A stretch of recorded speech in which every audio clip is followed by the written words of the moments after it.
બિહાર વિધાનસભા ચૂંટણીના પરિણામો સંપૂર્ણપણે ભાજપની તરફેણમાં દેખાય છે. વલણો દર્શાવે છે કે ભાજપ પાસે નીતિશ કુમાર વિના અને મહાગઠબંધનને તોડ્યા વિના બિહારમાં સરકાર બનાવવા માટે પૂરતી શક્તિ હોઈ શકે છે. ચૂંટણી પંચના વલણો દર્શાવે છે કે ભાજપ 91 બેઠકો પર આગળ છે. અંતિમ પરિણામો આ સ્તરની આસપાસ રહેવાની શક્યતા છે. જો ચિરાગ પાસવાનની 22 બેઠકો પરની લીડ, હાઈમની 5 બેઠકો અને ની 4 બેઠકો આમાં ઉમેરવામાં આવે તો એનડીએનો બહુમતીનો આંકડો એટલે કે 122 બેઠકો પર પહોંચી રહ્યો છે.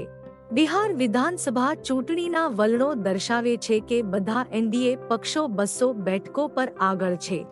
ભાજપ પાસે 91, નીતિશ કુમારના જેડીયુ 78, ચિરાગ પાસવાનના એલજેપીઆર 21, જીતન રામ માંઝીના એચએમ 5 અને ઉપેન્દ્ર કુશવાહાના આરએલએમ 4 છે.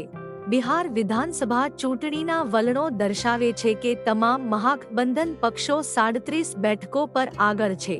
તેજસ્વી યાદવના આરજેડીને 29, કોંગ્રેસને 5, વીઆઈપી 0, ડાબેરી પક્ષને 3 અને આઈપી ગુપ્તાના આઈઆઈપીને 0 બેઠકો મળવાનો અંદાજ છે.